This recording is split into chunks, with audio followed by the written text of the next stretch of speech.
Hi, இன்னைக்கு கேழ்வரகும் சுரக்காயும் வச்சு ஹெல்த்தியான பிரேக்ஃபாஸ்ட் ரெசிபி அடை தான் எப்படி பண்ணுறதுன்னு பார்க்க போகிறோம். இது வந்து அவ்வளோ கிறிஸ்பியாக சூப்பர் டேஸ்ட்டாக இருந்தது. இது சின்ன சின்ன டிப்ஸ் அண்ட் ட்ரிக்ஸ் சொல்லியிருக்கேன். வீடியோ ஸ்கிப் பண்ணாமல் கடைசி வர பாருங்கள். வாங்க வீடியோக்குள்ளே போகலாம். இப்போது 1/2 கப் கேழ்வரகை வந்து ஒரு பவுலில் எடுத்துக்கலாம். இதை வந்து 2-3 டைம்ஸ் நல்லா வாஷ் பண்ணிக்கலாம். எப்போவுமே வந்து கேழ்வரகு மாவில் பண்ணுறதை விட இந்த மாதிரி கேழ்வரகை ஊற வச்சு அதில் வந்து நம்ம அடை பண்ணால் அவ்வளோ டேஸ்ட்டாக இருக்கும். இதை வாஷ் பண்ணிவிட்டு இதில் மூழ்கிற அளவு வாட்டர் ஆட் பண்ணி இதை வந்து ஓவர் நைட் சோக் பண்ணிக்கலாம். இது நல்லா ஊறட்டும்.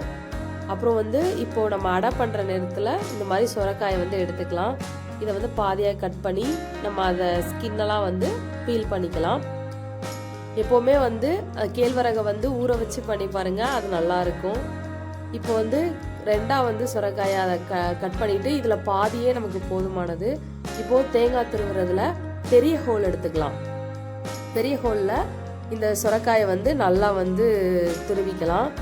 இந்த மாதிரி நல்லா துருவி இந்த மாதிரி எடுத்துக்கலாம். இது கொஞ்சம் தண்ணி விட்ட மாதிரி தான் இருக்கும். இது வந்து பரவாயில்ல, இது இருக்கட்டும். இப்போ வந்து நல்லா கேழ்வரகு வந்து ஊறி இருக்குது. இதை வந்து நல்லா களைஞ்சிட்டு ஒரு 2-3 டைம்ஸ் நல்லா வாஷ் பண்ணதுக்கப்புறம் நம்ம வந்து இதை மிக்ஸி ஜாரில் வந்து ஆட் பண்ணிக்கலாம். ஊற வச்சு ஆட் பண்ணுங்கள், இல்லைனா நல்லாவே அரைப்படாது. இப்போ நல்லா அதை ஆட் பண்ணதுக்கப்புறம் இப்போ வந்து லிட் போட்டு க்ளோஸ் பண்ணி நம்ம இதை நல்லா வந்து நம்ம கையில் வந்து நெருன்னு படாத அளவுக்கு நல்லா சாஃப்டாக வந்து அரைச்சிக்கலாம். இப்போ அரைச்சதுக்கப்புறம் இதில் வந்து நம்ம வந்து பவுலுக்கு மாற்றிக்கலாம். தண்ணி சேர்க்கக்கூடாது, தண்ணி சேர்க்காம தான் அரைக்கணும். ஏன்னா சுரைக்காயில் வந்து தண்ணி நிறையா இருக்கும். அதனால் இப்போ அந்த மாவோட நம்ம துருவி வச்சுருக்க சுரைக்காயெல்லாம் ஆட் பண்ணிக்கலாம். அப்புறம் அதில் ஒரு பெரிய வெங்காயத்தை குட்டி குட்டியாக சாப் பண்ணி ஆட் பண்ணிக்கலாம். அப்புறம் இதோட வந்து நம்ம துருவி வச்சுருக்க கொஞ்சமாக இஞ்சி வந்து துருவி வந்து ஆட் பண்ணிக்கலாம். அப்புறம் பச்சை மிளகாய் 2 பச்சை மிளகாயும் ஆட் பண்ணிக்கலாம். அப்புறம் கொஞ்சமாக கறிவேப்பிலையும் குட்டி குட்டியாக கட் பண்ணி ஆட் பண்ணிக்கலாம். அப்புறம் 2 டீஸ்பூன் வந்து நம்ம ஜீரகம் வந்து ஆட் பண்ணிக்கலாம்.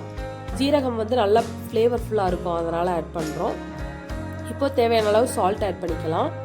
அப்புறம் கொஞ்சமாக பெருங்காயத்தூள் ஆட் பண்ணிவிட்டு நம்ம வந்து நல்லா கை வச்சு நல்லா வந்து அதை வந்து கலந்துக்கலாம். தண்ணி வந்து ஆட் பண்ணக்கூடாது, ஏன்னா சுரைக்காயில் வந்து நிறையா வந்து தண்ணி இருக்கும். அதனால் வந்து நம்ம அதை வந்து அப்படியே வந்து சாதாரணமாகவே பிசையணும்.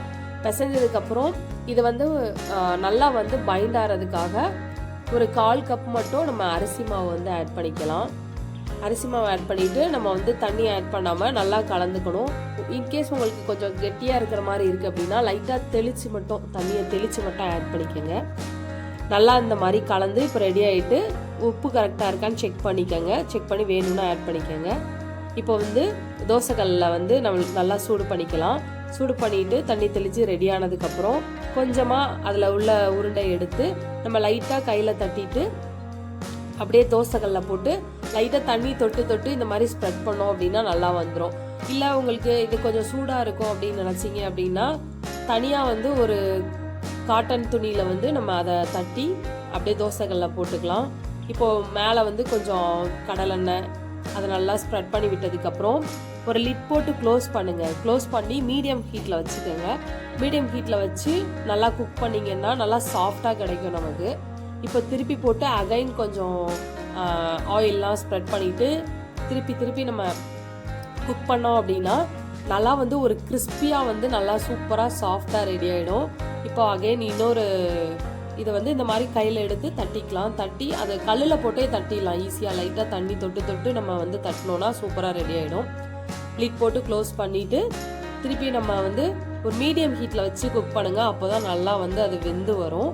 இது வந்து அந்த ரோஸ்ட் ஆகும்போது இருக்கிற ஒரு அரோமா இருக்குது பாருங்கள், அவ்வளோ சூப்பராக இருக்கும். அந்த சுரைக்காயும் அந்த கேழ்வரகும் ரோஸ்ட் ஆகும்போது அவ்வளோ சூப்பராக இருக்கும். இப்போ அழகாக ரெடியாக எடுத்து வச்சுக்கலாம். இப்போ வந்து வீட்டில் என்ன ஒரு சைட் டிஷ் வச்சாலும் இதுக்கு வந்து சூப்பராக இருக்கும். ஆனால் மெயினாக வந்து வேர்க்கடலை சட்னி வந்து கெட்டியாக வச்சு சர்வ் பண்ணிங்க அப்படின்னா அட்டகாசமாக இருக்கும். இதுக்கு நான் சுண்டல் குழம்பு இருந்ததுனால அதை வச்சு சர்வ் பண்ணுறேன். இதை மாதிரி ரெசிபீஸ்க்கு துர்காம்பிகை கிச்சனை ஃபாலோ பண்ணுங்கள். பிடிச்சிருந்தா லைக் பண்ணுங்கள். நெக்ஸ்ட்டு என்ன ரெசிபிலாம் இந்த மாதிரி டிஃப்ரெண்ட்டாக பண்ணலான்னு சொல்லிவிட்டு எனக்கு கமெண்ட் பண்ணுங்கள். நெக்ஸ்ட் வீடியோவில் பார்க்கலாம். பாய் பாய், தேங்க்யூ.